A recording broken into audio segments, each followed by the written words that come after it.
Onuano na adofo no ma me papa abrante a wotemenka eyemosonfo Benard ne obetima afrɛ me asante Benard ba obetima afrɛ me Benard asante se wopa obetima afrɛ me asante kwabena ana kwabena asante ofrɛ me benya megiso na ofrɛ me kwabena so a megiso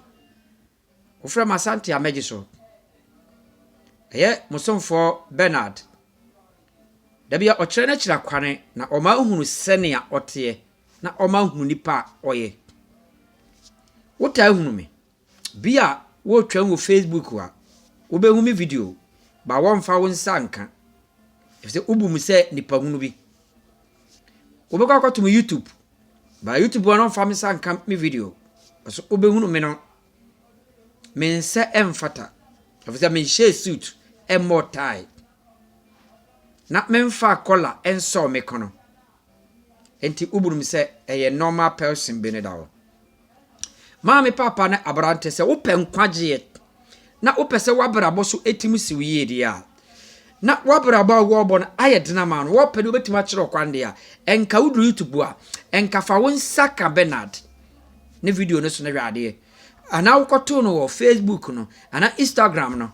ana TikTok no enka obetach ne phone ne video no so na wahwe ade bi hwe wiase ene wiase ayewe eko ne sen na aba ne sen wiase ayeja ya ho hyehye ensu oto nanso ye hia nwunu ewo ye mfam enwunu ne den abrabone ne woku enam noma bi ntino abrabon edi wutu America enam asetena bi ntino wo hunu ne awowom wabrabo a wo bono wo hunu wankasa abrabo a wo bono left and right woda adwendwene nti nipa nyina da hunu kromo no onko a woda ena krukru anyawo ketane ya wodea omfa nsangro so meguso onkote nsansono meguso tafere biara ni so ntonton biara nsuwasum ensuwasum ayewuo wo tetewo hwan ode ohu abono hwan ne ye ufutufo hwan ne udi nkomo suro ne ya obene o na aboa bi benya wa na efre ontomam abrabonu mu ayedena ne kore hwan ne ye obuafo na obuafo a oboa wo no oboa wo di wa kosisen opanyini bi tenase na oya abofra na ne maame ne papa to ne kunu wuram efisa mra omo be wo no ne papa shemra na mra ne tia ne papa shemra o e wo kuro no ane owom no na mra ne be wie ne papa so bia wakoye ade bi ama ade no abu abo obfa tinimu pobi amfa wankoduru babia na nka wadwene ewo no enti ama wo hunu ne yawom ama wabrabo ne ayedene ama wo won se ne de masesamanim me de ade fufuo ayemanim senia uhunu manim no one senia uhunu me videos no se won se different wom san ebeduru mrebi abrabo na wo bo no wo be ye wo be fudwene ama wo ha nyina ye fitaa na no omuhunu wa omo be fro papa na bine nso be fre wo nana na saa nana na omo fre wo no die na wo nya afutu aka kire omo one ntima me de ade ayemani no me pese me ka asem biara me mo hunu asem no ne po ene ni ntiso enti me kire onyame asem a me kire wasem no e ma wo hunu asem no nokore se awurade ne kasa kire me anya Bible sometimes aya na me nje Bible kura ni ko Bible ye nipa bi a omowu te se wo benya me videos no obehwe na wanya asem afrim na obetima atwere asem bi wo me video a obetie no na wo de ato enti mutie ni pafoforo de ya na wo de aka ho wonne ye twere ye nya Bible nye nyame asem a story. Share na brantia na ye wono no. Omokoto ne kone sreso. Na ye friend David. Na onante wo sreso emfinhia bebre. Na bra bidurie na ese Awurade de ne bafie. Efese na Awurade aka na wontam. Na oma panyin bi ye friend Samuel. Sa Samuel ne so a okofa David no na ne maame asunusuo abre ansa na otime wo no eti omo a omo wo no obeye nipa foforo how bi dawo so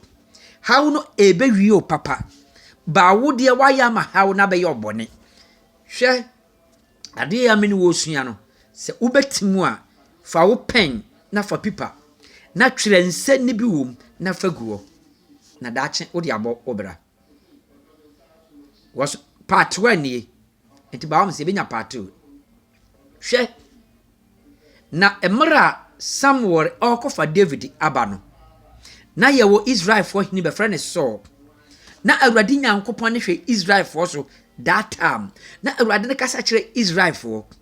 na mra biduruye Israel for ka kire Nyankopon se omo abre Awurade Nyankopon Awurade ma omo freedom na de omo pe omo nye bia uwo ba bibi te bia wo no wo hye nkoaso bim saa nipa ne oboa wo enso osi wo pe wo fa ahodie enti Awurade yi so ma omo na so bedi akondwa wo Israel na oduru mlebe no na akondwa na ye nkwasiase na so odi ti Awurade nya ne ho abufuo enam nooma bi a wo ye wo wabrabom enam nooma bi a wo ye ne wo fie enti no Awurade abufuo ato asifie wo ba wo de akɔhye bayifuo bi oye Awurade Nyankopɔn enoma wo ye no enso Awurade Nyankopɔn ni enti Awurade de ni gya ato abusua no mu anye bayifuo bi na oye sesa o life no ma abrabɔ na wo bɔ no hunu ni a wo ye dia ne ekoso wo abrabɔ mu wo kyekira ne ansane wo pagya ne agye ato wo de ahye bayifuo anye bayifuo bayifuo ni tumi esene wo honhom ekura wo no honhom na ekura wo nti okowura ma aboa jata huwa no odwane by enam se wo abu mfia ti no wo so hunu jata no wo odwane nti jata ne din se wo usuro no nti obepan wo saa na abrabɔ no ayewo abrabɔ da wanim by wo su no na opese wo ye nti no bra na akodi ba bi basa wo so wo fie nipa na eyewo a Awurade de adoma kyede bi ma na wo nam okeka kyera amanfo enti omabu abomfia ne wo pagya biara na wo fiefo agye agu enanwa wo so adoma kyere ekura wo no fa ye adwuma enhwere nipa enhwere nipa eka part 1 ni ye de part 2 bebra mo besena hu se ma ye manim se ya part 2 hu a follow na David asem na me be kire wo no me ne wo ko hu school cause stories ne doson ti se wo pe wo nkwaje ya follow Benard wo YouTube ana Instagram ana TikTok ana babia page biara wo ba Facebook de wo hia Benard wo Facebook wa wie kula so obetima atwere na gene number o wa botere o de bema wo ma me memu hu abomfia wo boafo na obo na de wo kodure fa bia ne bi oboa wo oba be ye ne so ama wo bia ne bi oboa wo oba be ye owo bia ne bi oboa wo oba be ye oyare bia so ne wanya boafo bia ba bia wotene waka wo